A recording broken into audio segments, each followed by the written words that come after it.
going by social media and all those, divisive videos we saw, it's good that he came out to actually say this. And, getting a second term in Lagos is no easy task, going by what happened to the previous governor. But truth, if you look at the statistics, that's the only governor that didn't get a second term. Yeah, but there were issues, even with his the one before him. But he got a second term. So I mean, out of 4, 3 got a second term. So some might also say like some kind of trend that was trying to build start up, again.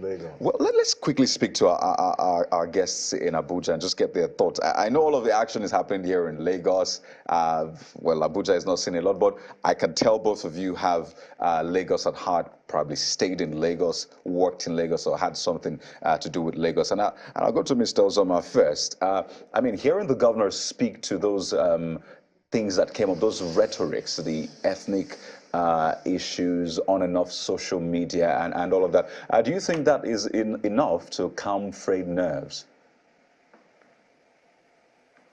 Well, congratulations to him. He has spoken, but we expect him Lagosians expect him to walk the talk, okay? Because Lagos is very important, strategic to the nations, and virtually, like he said, the people from different ethnicities contribute to the IGR of Lagos State. So I expect him, maybe as work resume, for him the same way he campaigned to reach out to the people and seeking for vote, go out there to be able to cement the seemingly divisiveness that showcased during the poll, and also review the security strategy, because before the election, Lagos used to have one of the best security, talking by Lagos Security Trust Fund supporting the RRS and what have you. But at the course of the poll, they seem to have not given in their best. So that also gives him puts another work on his table to make sure that for this next 4 years, that angle is well addressed, where we won't have a case like we saw in one of those cases, events, whereby someone would say that, oh, you look a certain tribe, therefore you will not vote. Things like that, he really have work to do with the civil society, the religious body, to make sure that Lagosians see themselves as one. And being a Lagosians give you the opportunity to contribute to your quota. And also, he shouldn't also single out the local government areas where maybe he perceived he did not really get support.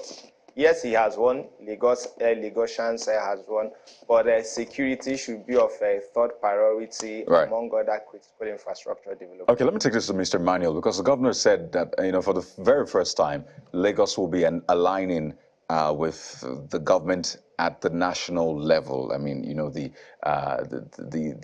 APC, well, in that sense, really, not the first time, but in the sense of, I mean, the president-elect having had his footmarks in Lagos now going all the way to the national level. And I wonder for you, economically speaking, because he said that he will run free, fair, and just governance. What do you see this doing to the economy of Lagos?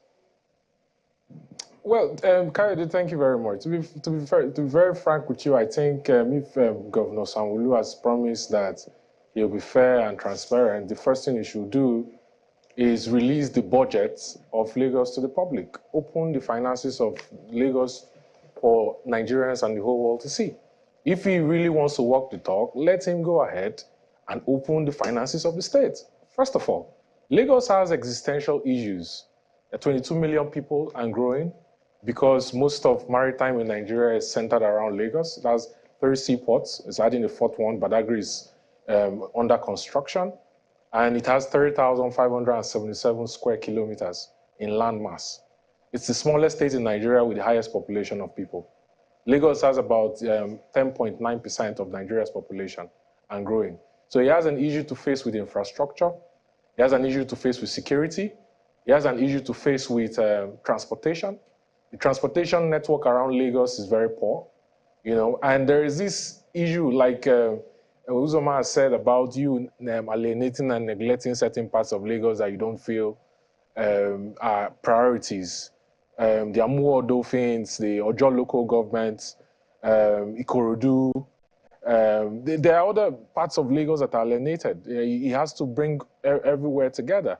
You know, they need to work on the Fourth Mainland Bridge, because when the Lekki Deep Seaport really starts functioning and Dangote Refinery comes up by the Q3 of 2023, it's going to be a traffic nightmare, because you have one carriageway in all the way from Ibeju down to Lagos Island and down to the mainland. So you need an outlet to take traffic away, divert traffic away, and reduce that pressure from Ibeju all the way to Ikorodu, and so that you can distribute, traffic and build development around those areas also. So they need to work very quickly on the Fourth Mainland Bridge. It needs to work quickly on the rail transportation network around the state, right? And, Lagos has potential. It has potential to generate more IGR. 56 billion naira per month is good, but I think Lagos can do 100 billion naira per month.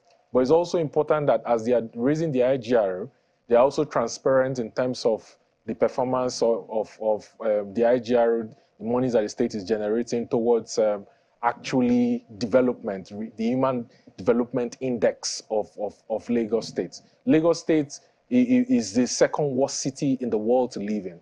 If you travel to cities like Maputo, if you go to Johannesburg, if you go to Cape Town, if you go to Alexandria in Egypt, if you go to Cairo, and you see other cities in Africa, I'm not even going to call outside of Africa in the Middle East or Southeast Asia. I'm going to call Africa. You'll see that Lagos has serious issues to deal with. Traffic is one of the worst, in Lagos. So you need to divert traffic away from roads to rail transport, to water transport, and build a second major carriageway to divert the heavy dependence on that Lekki-Ekpe Expressway. These are existential issues that Governor Sanwo-Olu needs to deal with. He needs to deal with housing. Right. Housing is a major issue. Before he became governor, he was the head of MD of Lagos Property Development Corporation, LSDPC.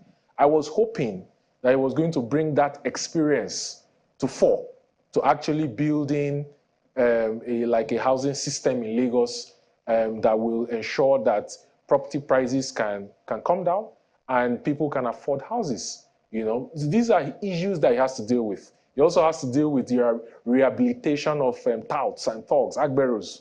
He has to really focus on rehabilitating them, because if you don't focus on their education and focus on actually bringing them back into the formal economy, they are going to pose a security threat to the economy of Lagos. So these are issues that he has to deal with.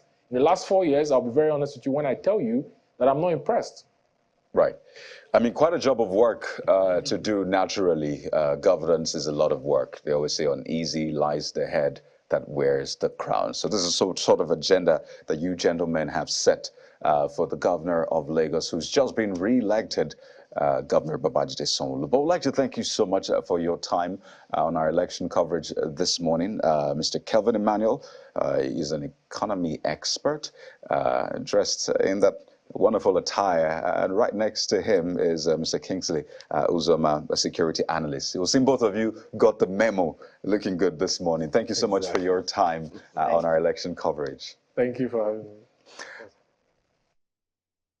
Right, so that's the result from Lagos. And, it's interesting when you compare the result for this 2023 election with the 2019 election. It's very interesting. So I'll say the candidate of the APC, the governor of Lagos State, last time out got just about 739,445 votes. This time around, he's added a few more thousands to it, getting 762,134 votes.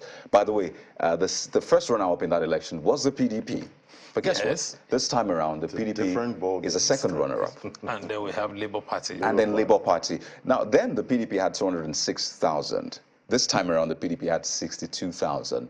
The runner-up, which is Labour Party this time around, had 312,329. That's more than times two. In fact, 450,000 votes difference. Yes, there have been issues raised across polling units. I mean, we heard the Labour Party agent speaking a lot about that. And let me quickly, just before I come to Mr. Orogodade, I know that Lagos you and Lagos, you're literally like this. Let me go to Professor Allen, because I remember he was talking about the the Rivers situation, and I wonder what you saw play out in Rivers and what you're seeing playing out in Lagos. What are your thoughts? Yeah, in Lagos, the use of non-democratic languages and messages in the election process is something that worked against social cohesion.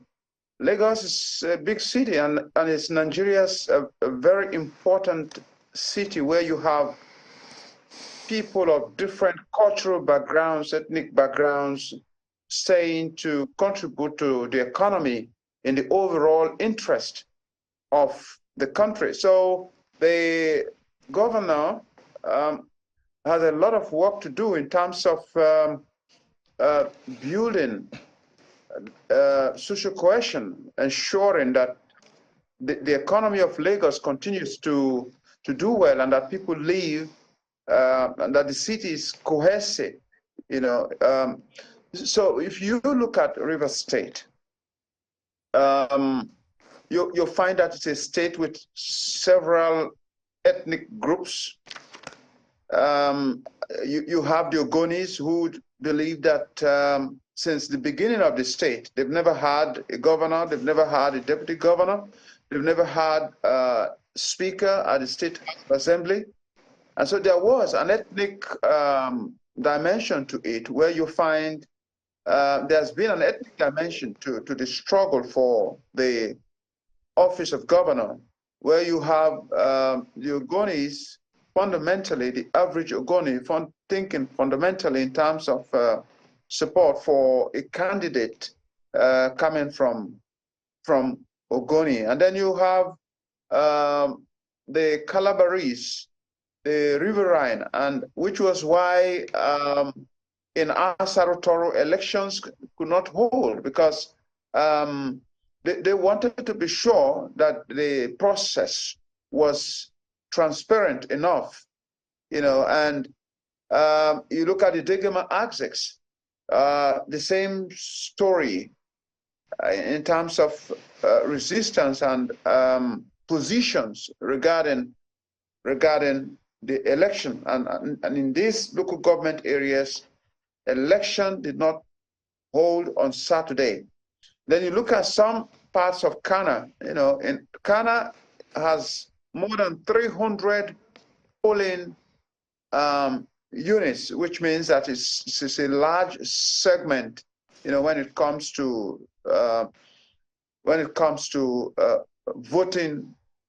voting strength and a number of registered voters.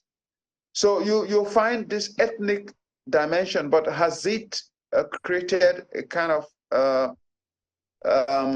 rift? Kind of, is the political process affected by this ethnic dimension to the election in the state? Now you look at the Kwere people. You know, you look at Obiakbo, Ikwere local government area, Emoha local government area. These are areas that are very important for the Kwere people. And then you look at Falga.